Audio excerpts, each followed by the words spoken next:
लगाओ दिमाग इसमें।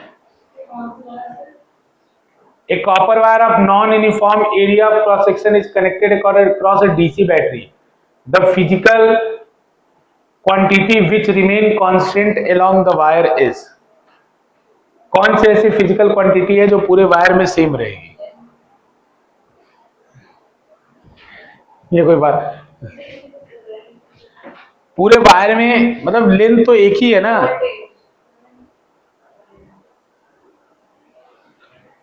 करंट इज करेक्ट बेटा। करंट अगर एक बार, जैसे मान लो ये वायर है, इसका area of cross section uniform नहीं है, ऐसा है कंडक्टर। अगर ये कंडक्टर ऐसा है तो बेटा बैटरी के अंदर से एक बार जो करंट निकल गया वो तो इसके थ्रू जाएगा ही, तो हर पॉइंट पे सेम क्या मिलेगा आपको? करंट सेम मिलेगा, ठीक है ना। तो ये सब देखो थोड़ा थोड़ा दिमाग वाला बात है। The physical quantity which remain constant along the wire is current, current same रहेगा। समझा बेटा? और क्या सोच रहे हो जो सेम हो सकता है? वोल्टेज तो एक ही है ना, कंपेयर करने के लिए ऐसी कोई क्वांटिटी देख लो जो अलग हो। करंट सबसे सेफ आंसर था इसका, क्योंकि बैटरी से करंट अगर आई निकला है तो उसको बैटरी के नेगेटिव में जाना ही है। तो बैटरी के टर्मिनल से पॉजिटिव करंट जितना निकलता है नेगेटिव में उतना जाता है। Define the term electrical conductivity.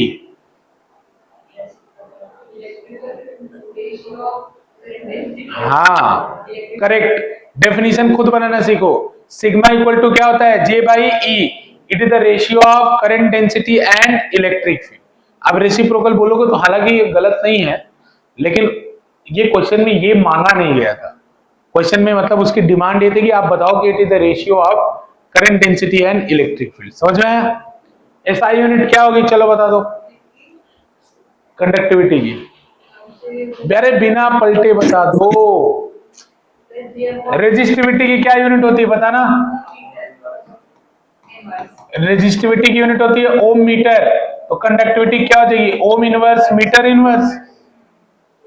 Simon metre inverse siemens, ठीक है।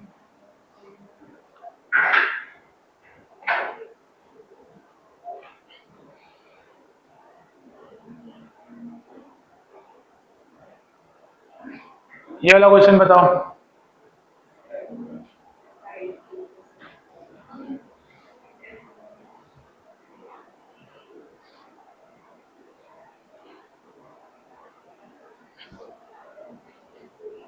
जूम करूं थोड़ा सा क्या?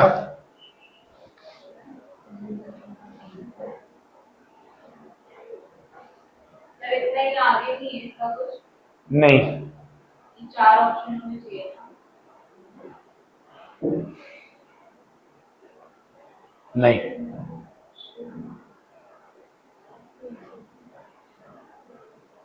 अरे फिजिक्स में स्ट्रगल है भाई, करना पड़ेगा। और सबकी अपनी यात्रा है, कोई किसी की मदद नहीं कर सकता इसमें।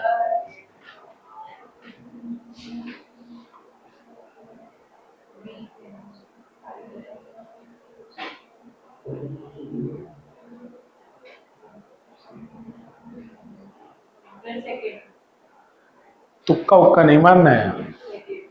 A metal rod of square cross-sectional area A having a length L and current I flowing through it when a potential difference V volt is applied across its end in figure 1. रुको, now the rod is cut to parallel to its length into two identical pieces joined as shown in the figure second. What potential difference must be maintained across the length to? क्या यार, ये तो इतना आसान question. अरे resistance का देखो ना, बोल रहा है कि कितना पोटेंशियल डिफरेंस लगाए जिससे करंट सेम रहे। कितना पोटेंशियल डिफरेंस लगाए जिससे करंट सेम रहे। तो इसमें करंट मान लो आई फ्लो कर रहा है, तो इसमें कितना पोटेंशियल डिफरेंस लगाएंगे? Potential same. अरे तो इसका रेजिस्टेंस कैलकुलेट कर लो ना बेटा। इसका रेजिस्टेंस, अगर इसका रेजिस्टेंस आप कैलकुलेट कर सकते हो। जैसे एक पीस का मान लो रेजिस्टेंस आर है बेटा, एक पीस का रेजिस्टेंस मान लो आर है, एक पीस का। तो ये आर और ये आर, ये आर और ये आर, इसमें दिक्कत हो रहा है। तो आप क्या कर सकते हो? एक और तरीके से निकाल लो। चलो मतलब पैरेलल में बोलोगे कि सर पैरेलल अभी पढ़ाया नहीं है, तो एक और तरीके से निकाल लो बेटा। एक पीस का एरिया मान लो ए है, तो यहाँ दो पीस है ना, तो दो पीस का एरिया कितना हो जाएगा? 2a। और लेंथ कितना रहेगा L, तो पहले केस में रेजिस्टेंस कितना होगा रो L अपॉन 2A।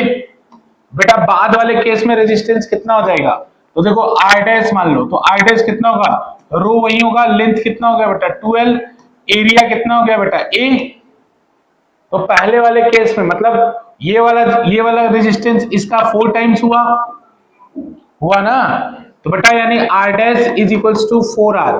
तो बच्चों V is equals to I equal to कितना होता है V by R, I equals to कितना होता है V बाई R। तो बेटा अगर रेजिस्टेंस 4 टाइम्स इंक्रीज कर गया है तो करंट घटेगा ना, लेकिन बेटा करंट को घटने नहीं देना है, तो रेजिस्टेंस अगर 4 टाइम्स इंक्रीज कर गया तो वोल्टेज को भी 4 टाइम्स बढ़ा दूं, तो बेटा यानी नया वोल्टेज इसके क्रॉस क्या लगाना है 4V आंसर। ठीक है ना, रेजिस्टेंस अगर 4 टाइम्स बढ़ गया है तो वोल्टेज को भी 4 टाइम्स बढ़ा दूं तो कैंसिल हो जाएगा, करंट अभी भी सेम रहेगा बेटा, तो 4V is the answer. Logic बेटे देखो मैंने बताया था कि जितने लोग का दिमाग काम नहीं करता है, मैं हालांकि कर नहीं पा रहा हूं लेकिन मेरे को कोई रिमाइंड कराए, जितने लोग का फिजिक्स में दिमाग काम करता है वो रीजनिंग करें, 5 क्वेश्चन रीजनिंग के सॉल्व करें। रीजनिंग करोगे दिमाग स्ट्रेच होगा तो फिर कुछ आगे काम होगा। मैं खुद भेजूंगा रीजनिंग के क्वेश्चन हम, ठीक है। अरे पहले 6 क्लास से करो, अगर तुम्हें डाउट होता तो 6 क्लास से करो। हाँ 6 की भेजते हैं रीजनिंग को। बेटा रीजनिंग ये सब क्वेश्चन किस पे भेजते बताओ, रीजनिंग पे भेजते। मतलब ये गेम है एक फिजिक्स, मतलब ऐसे देखो बस, अरे एक लॉजिक है ना इसमें बस। अब तुम्हें वैसे ऐसे चैलेंज की तरह देखना है कि तुम्हें ऐसा है तो ऐसा है, अच्छा फिर क्या करना है, तुम्हारे पास कुछ फॉर्मूला है उसी में कुछ होगा। ठीक है डन, चलो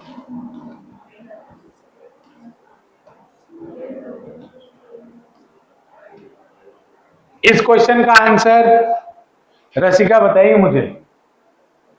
क्वेश्चन नंबर 10 डायरेक्ट है, लेकिन आंसर डायरेक्ट है, जिसको दिख गया उसको तुरंत आंसर आएगा, कुछ भी लिखना नहीं है।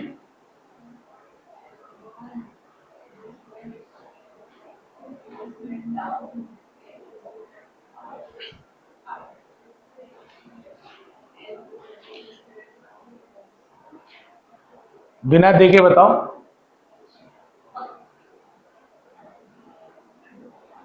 आय दीपांशु, आयुष क्या आंसर होगा?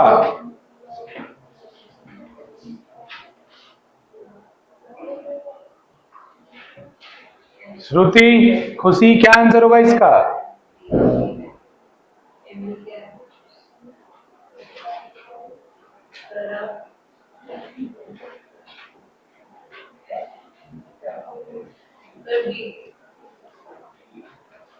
आर इज इक्वल टू क्या होता है बोलो,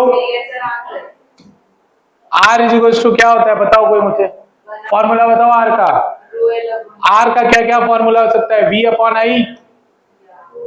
तो ऐसा फॉर्मूला देखो ना जिसमें लेंथ और एरिया हो, तो आर का फॉर्मूला क्या हो सकता है, रो एल अपॉन ए। रो को कुछ लिख सकते थे, आज ही बताया था क्लास में, M upon N E square tau.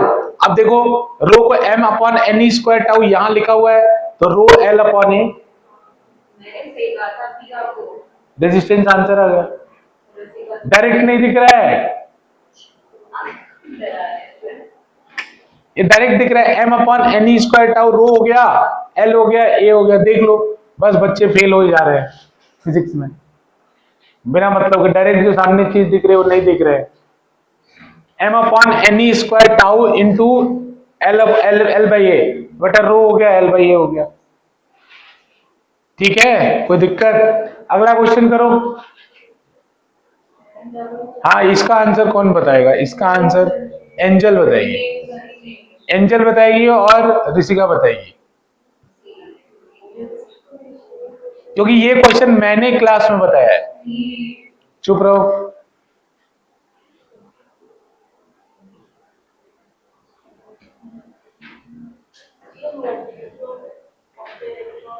हाँ मोबिलिटी मतलब म्यू बताया था ना, drift velocity per unit electric field, mobility नहीं पढ़ाया था, वी डी बाई, देख लो नोटबुक, याद नहीं तो नोटबुक देख लो अभी।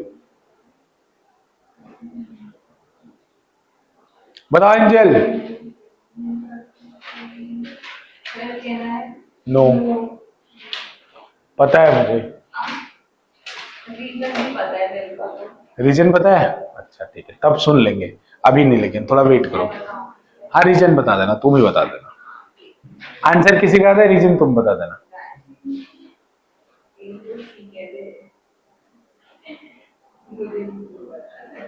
आदित्य तुम्हें पता चला सी कैसे होगा? नहीं पता चला?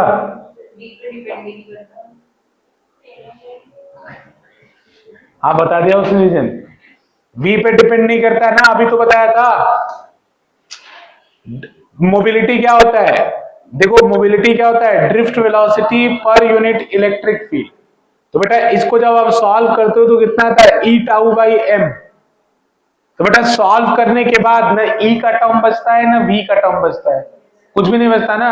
तो ये ई से इंडिपेंडेंट है, और बेटा ई से इंडिपेंडेंट है तो ई होता क्या है, ई इज इक्वल्स टू होता है वी बाई एल, तो वी से भी इंडिपेंडेंट है। बेटा पूछा था ना पोटेंशियल डिफरेंस डबल किया है, मोबिलिटी पे क्या इफेक्ट होगा, कोई इफेक्ट नहीं होगा। अरे समझ में आ रहा है कि नहीं आ रहा है? समझ के समझो बेटा समझो, सेम क्वेश्चन मैंने क्लास में बताया था ये, मुझे याद है। Very good.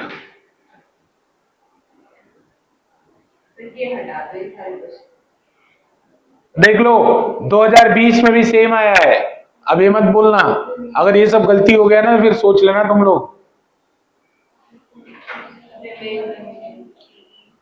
बेटा देख रहे हो ना, mobility of electron of conductor if the potential difference applied across the conductor is doubled keeping the length and temperature the conductor constant. बेटा लेंथ नहीं बदला, तो अगर पोटेंशियल डिफरेंस डबल किया तो ई क्या हो जाएगा, डबल, लेकिन मोबिलिटी तो ई पे डिपेंड ही नहीं करता, वी डी बाई ई होता है, सॉल्व करके कांस्टेंट आ जाती है मोबिलिटी। तो बेटा इसका आंसर क्या होगा, नो चेंज। चलो इसका आंसर कौन बताएगा, दीपांशु बताएगा, क्वेश्चन नंबर 13 बोलो बेटा।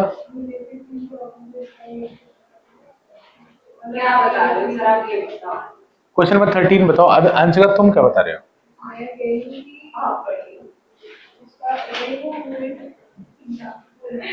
हाँ हाँ ठीक है, उससे इलेक्ट्रिक फील्ड, तो उससे क्या, उससे आप क्या बता रहे हो?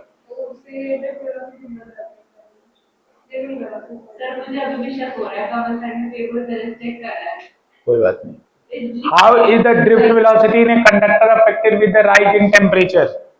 बताओ कंडक्टर का ड्रिफ्ट वेलोसिटी टेम्परेचर के राइज पे क्या होगा? ड्रिफ्ट वेलोसिटी का फॉर्मूला याद आ रहा है आपको, बोलो क्या होता है ड्रिफ्ट वेलोसिटी का formula, V D is equal to E, magnitude लिख रहा हूं बस, टाउ अपॉन एम। अच्छा बताओ टेम्परेचर बढ़ाने पे इसमें क्या चेंज होगा, टाउ में चेंज होगा। बेटा मैंने बताया था टेम्परेचर बढ़ाओगे तो जल्दी जल्दी कोलिजन होगा, तो टाउ की वैल्यू डिक्रीज करेगी, तो ड्रिफ्ट वेलोसिटी क्या करेगी, आंसर डिक्रीज करेगी। समझ में आया कि नहीं? अरे समझ में आ रहा है ये, देख लो बच्चों यही फ्यूचर है तुम्हारा जो दिख रहा है, समझ रहे हो कि नहीं? अरे घबराओ मत, अभी मैं प्रैक्टिस करा रहा हूं, लेकिन रिवाइज करोगे तो अच्छा हो जाएगा, लेकिन अगर तुम रिवाइज नहीं करोगे तो फिर बहुत बेकार होगा। जो जो बात बता रहा हूं याद रखते जाना बस, कि मोबिलिटी डिपेंड नहीं करती इलेक्ट्रिक पोटेंशियल या इलेक्ट्रिक फील्ड पर, ठीक है ना। फॉर्मूला याद रखना ड्रिफ्ट वेलोसिटी का, अरे यही सब तो क्वेश्चन पूछेगा। ड्रिफ्ट वेलोसिटी क्या इफेक्ट होता है अगर टेम्परेचर बढ़ाए, टेम्परेचर बढ़ाने पे टाउ कम होता है, ड्रिफ्ट वेलोसिटी कम हो जाएगी, ठीक है।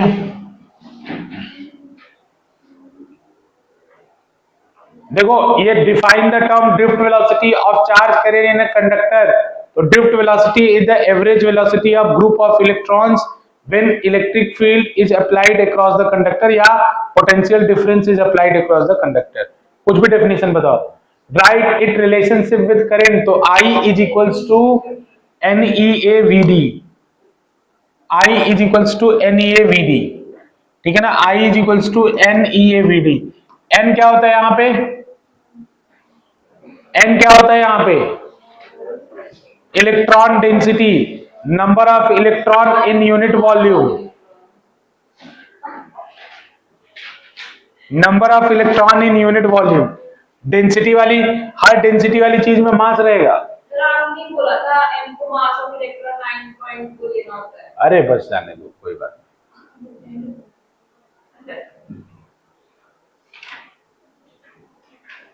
चलिए क्वेश्चन नंबर 15 करो।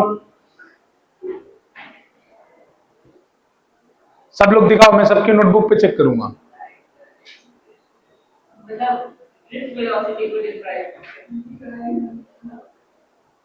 सबकी नोटबुक पे चेक करूंगा मैं। चलो क्वेश्चन नंबर 15 सबकी नोटबुक पे चेक करूंगा। ऑनलाइन वाले बच्चों आपके भी।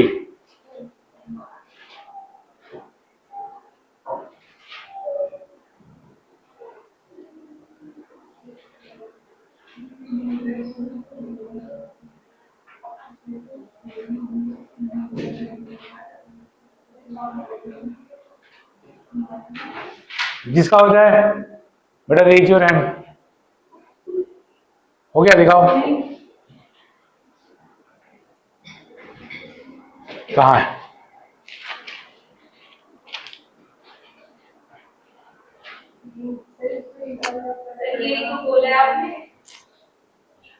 क्वेश्चन नंबर 15 बोला था मैंने, देख तो पढ़ तो लो, बाद में उठाना। और किसी का आया? आया ऋषभ आया? हे भगवान, अरे पढ़ लो, किसके टर्म में मांगा है भाई। क्वेश्चन भी देखोगे अपने हिसाब से जो आएगा लिख के चले आओगे। क्वेश्चन क्या पूछा उसके अकॉर्डिंग लिखोगे ना आप।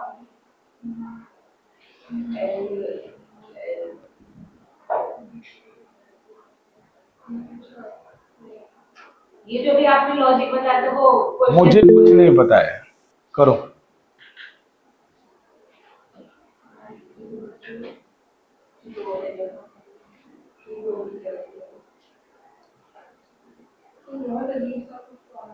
यहाँ पे बस मैं एक्सप्रेशन देख के वेलोसिटी को लिख के आऊंगा।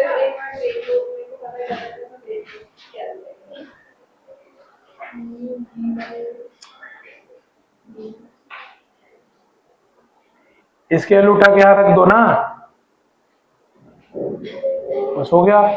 और किसी का आया? नहीं आया? तुम्हारा आया? टाइम पूछो, टाइम बहुत है, दोनों क्लास ले लूंगा मैथ्स का भी। टाइम अब ऐसे टाइम देखोगे तुम लोग ना, मैं 2 क्लास ले लूंगा आज। बेटा right the expression for drift velocity. ये तुम लोग क्या कर रहे हो? तुम लोग दिमाग कहाँ रखा है अपना? Vd इक्वल्स टू क्या होता है बताना जरा, फॉर्मूला पहले बताओ तुम लोग। E by M into tau. अरे अभी इतनी बार बोला मैंने, E को V बाई एल नहीं लिख सकते? गजब हाल हो गया ये, IQ एकदम 0 हो गया है। हो गया, E को V बाई एल लिखना था इसमें। गजब हाल है यार, ये तो सीधा सीधा दिख रहा है भाई। कितनी बार बता चुका हूं कि इलेक्ट्रिक फील्ड क्या होता है, V बाई एल होता है। ड्रिफ्ट वेलोसिटी का फॉर्मूला भी कितनी बार लिख चुका हूं, समझ में आया? E जो कितना होगा, V बाई। अरे इतना कठिन तुमसे थोड़ी पूछ लेगा, तुमसे किडनी विडनी मांग रहेगा ये। अरे सिंपल पूछेगा भाई, इतना हाई पद बनाओ इसका, ज्यादा लेवल हाई मत सोचो, थोड़ा नीचे आओ। ये एडवांस का पेपर नहीं है।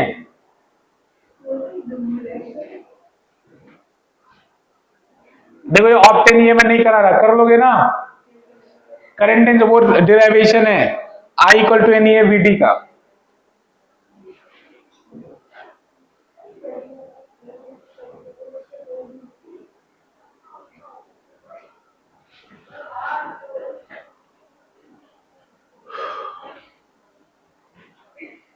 मोबिलिटी क्या होता है पता है ना? Drift velocity per unit electric field. Obtain the relation between mobility and relaxation time. पता है ना क्या होता है relation? E tau by M. अरे नहीं भी अगर कोई दिक्कत नहीं, वी डी बाई ई कर लेना, ई से ई कट जाएगा, क्या बचेगा, E tau by M. Current density और रेजिस्टिविटी कर लोगे रिलेशन इनके बीच में, वो जो लास्ट वाला डेरिवेशन है। क्वेश्चन नंबर 19 करो, कैलकुलेशन करो, चलो क्वेश्चन नंबर 19 कैलकुलेशन करो। सारा डेटा गिवन है, जल्दी से कैलकुलेट करो।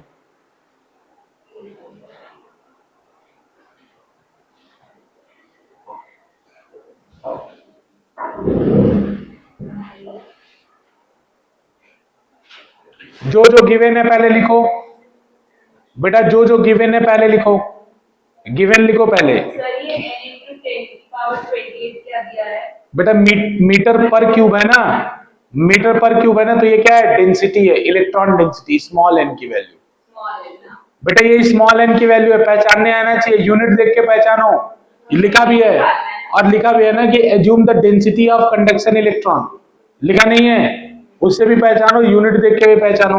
मीटर का पावर -3 है, तो नंबर अपॉन मीटर का पावर -3। अब कर लो फटाफट, ये मेरे को मत बोलना कि नहीं आ रहा है, डायरेक्ट फॉर्मूले पे है एकदम। इतना डायरेक्ट क्वेश्चन जीवन में कभी आता नहीं। किस साल बच्चों की किस्मत चमकी थी, 2014 में? अच्छा, सर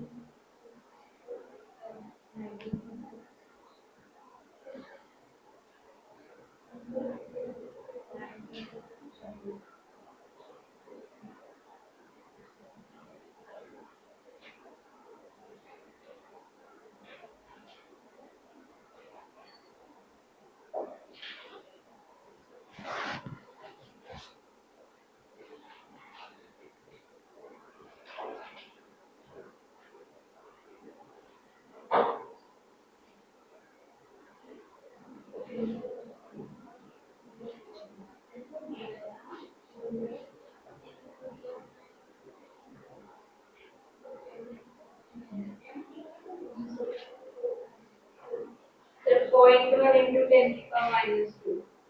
क्या रहा है बेटा, बाकी लोग बताओ। दिव्या कैलकुलेट करो, आंसर चाहिए तुमसे अब की बार मुझे।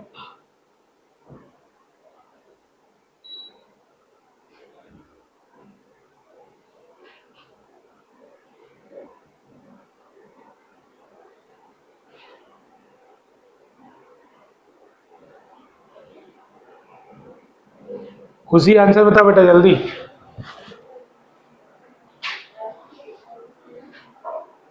करण जल्दी करो बेटा। 0.10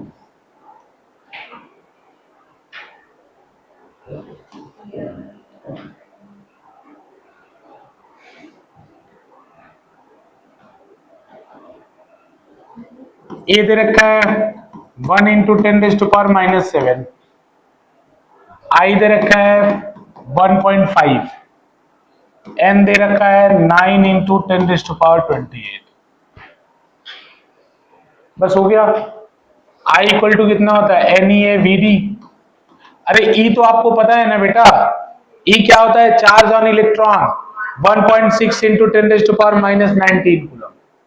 बेटा वैल्यूज पुट कर दो आई के, तुम्हें निकालना क्या है, वीडी, तो वीडी इज इक्वल्स टू कितना हो जाएगा, I divided by N E A.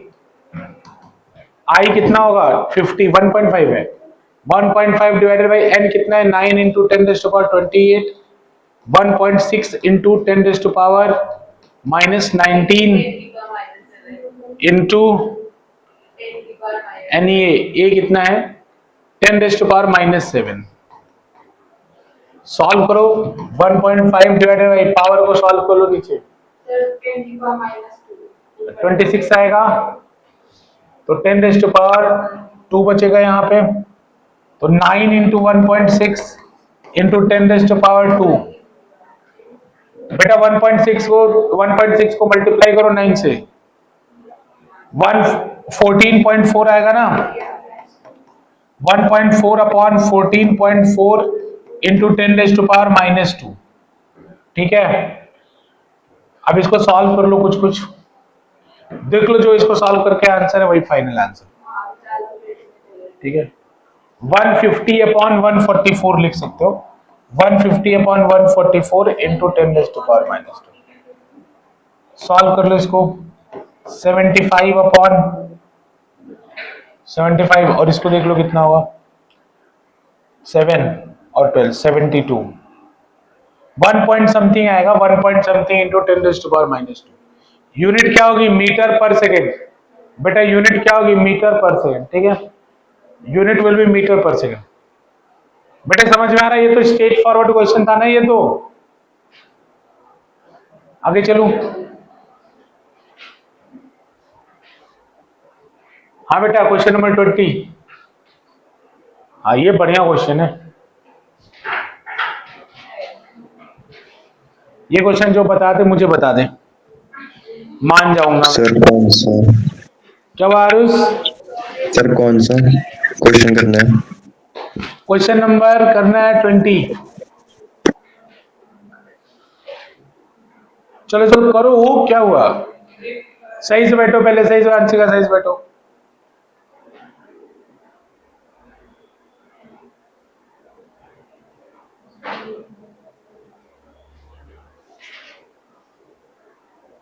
Sir slope तो ये बताएगा। आपने चलो कॉपी में लिखो। स्लोप क्या देता है उसके लिए मैंने क्या बोला था, डिवाइड करने को बोला था।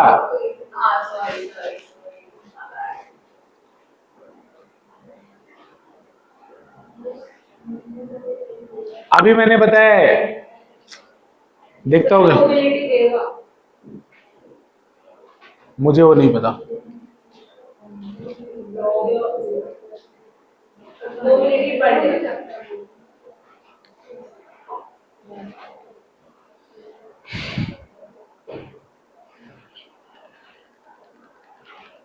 चैलेंज है, टाइमर दे दूं? चलो अभी 7-5, ठीक है 2 मिनट देता हूं। थोड़ा भी दिमाग नहीं लगाना, थोड़ा भी दिमाग नहीं लगाना है। मोबिलिटी हो गया, मोबिलिटी पर डिफरेंस पोटेंशियल।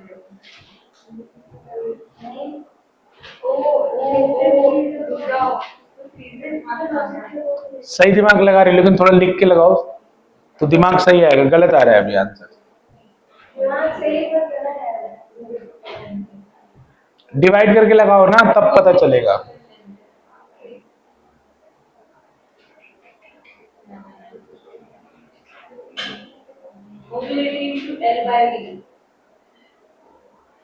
रहने दो, किसी का आया आंसर?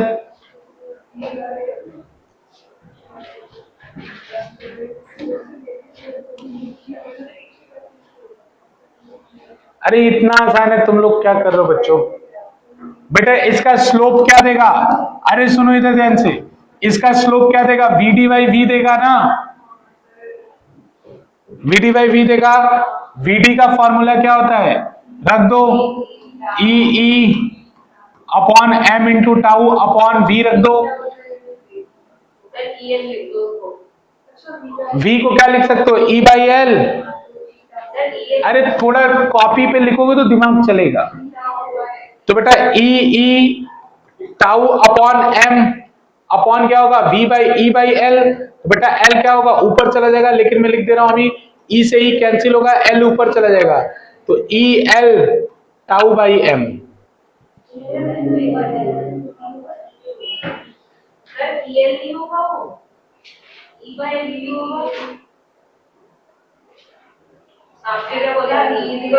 हाँ ठीक है ठीक है,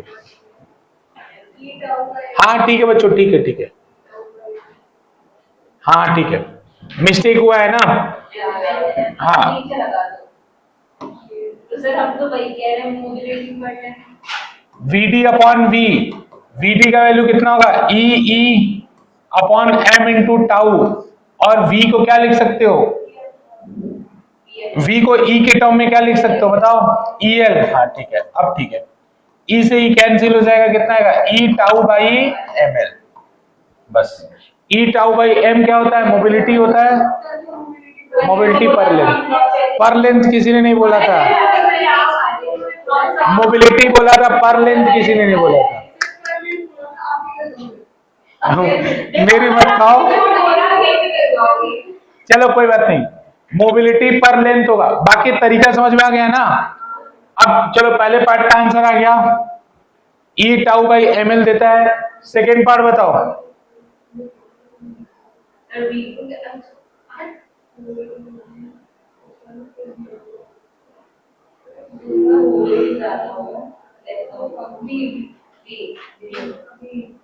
बेटा देखो ये स्लोप है ना, ये क्या है, स्लोप है। तो बेटा जिसका स्लोप कम होगा उसका लेंथ क्या होगा, ज्यादा। तो किसका किसका स्लोप कम है, बी का, तो बी का लेंथ क्या होगा, ज्यादा। बी का लेंथ ज्यादा होगा, स्लोप कम। अरे कहां जा रहे हो तुम लोग, हट। चलो गधा कहीं का, पढ़ना लिखना एक अच्छा नहीं, घर पे पढ़ना नहीं है, मैं पढ़ाऊंगा न्यूमेरिकल करूंगा तो करना नहीं है भाई। तुम पढ़ोगे कैसे, मैं करा रहा हूं, चलो अभी पढ़ो। चलो ये क्वेश्चन करो, बहुत छुट्टी मारने का मन रहता है। घर पे पढ़ना नहीं है, यहां मैं पढ़ाऊंगा, पढ़ नहीं रहे हो तो पढ़ोगे कब। अब घर से तुम लोग पढ़ के नहीं हो, 2-2 घंटे की क्लास लूंगा, न्यूमेरिकल कराऊंगा। करो चलो, क्वेश्चन नंबर 21।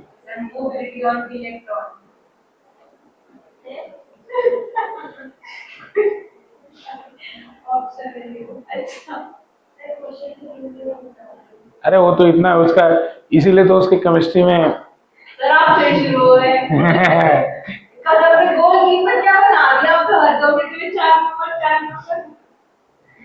फिजिक्स में 50% ही आ पाया, तो उसमें सरप्राइज की कोई बात नहीं। अगर वो क्वेश्चन अभी देखो क्या बोले सर ऑप्शन सी बताओ, इस क्वेश्चन में ऑप्शन था। ऐसे ऐसे लोग पढ़े भाई, लुटिया डुबा के मानेंगे, मेरा नाम खराब करके मानेंगे, सब एकदम नाम खराब करके मानेंगे। क्वेश्चन में ऑप्शन नहीं पूछा है, मुझे ऑप्शन बता रही है कि सी ऑप्शन होगा। बताओ यार ये कोई बात हुआ यार, तुम लोग कल लोग, कुछ लोग तो नाम बचा लो मेरा, कुछ लोग तो बिल्कुल बिल्कुल डुबाने पे लगे हुए हैं।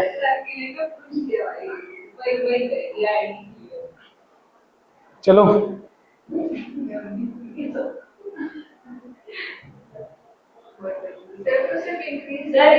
हाँ, इंक्रीज डिक्रीज बता रहा बस। पहले में नो चेंज है,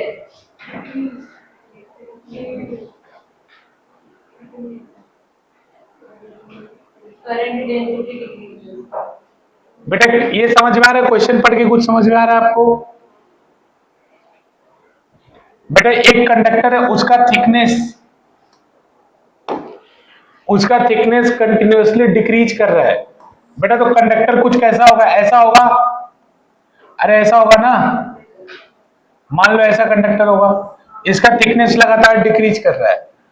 अब इसको एक बैटरी से कनेक्ट कर दिया है, तो बैटरी का V क्या होता है, कांस्टेंट होता है ना, बैटरी का V कांस्टेंट होता है। अब इस कंडक्टर का लेंथ L है, तो बताओ इलेक्ट्रिक फील्ड पे क्या इफेक्ट होगा, नो चेंज, क्योंकि E इक्वल्स टू कितना होता है, V बाई L। तो बेटा पूरे कंडक्टर के थ्रू इलेक्ट्रिक फील्ड की वैल्यू सेम रहेगी। बारी बारी सुनते हैं, करंट डेंसिटी पे क्या इफेक्ट होगा,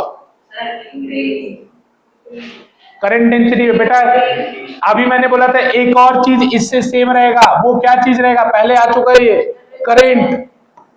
बेटा करंट सेम रहेगा, बेटा करंट सेम रहेगा ना, तो करंट डेंसिटी क्या होता है, J equal to I by A।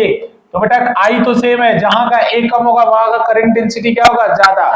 तो बेटा जैसे जैसे आगे जा रहे हो A क्या कर रहा है, कम हो रहा है ना, तो बेटा करंट डेंसिटी क्या करेगा, इंक्रीज करेगा।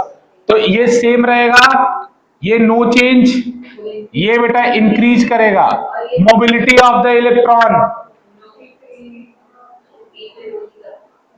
Mobility of the electron, mobility का फॉर्मूला बताओ, फाइनल वाला फॉर्मूला बताओ।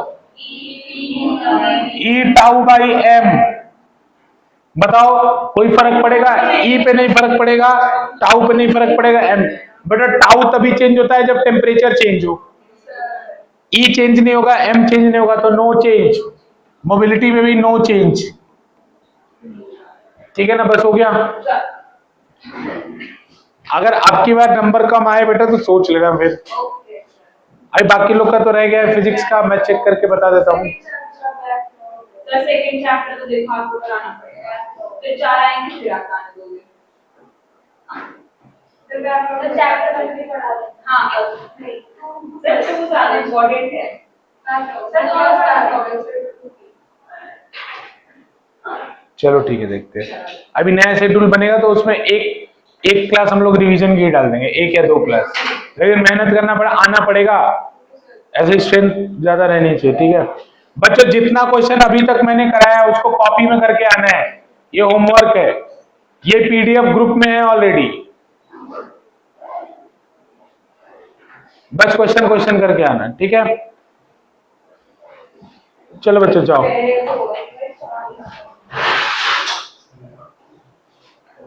अभी मैथ्स की क्लास होगी जिनका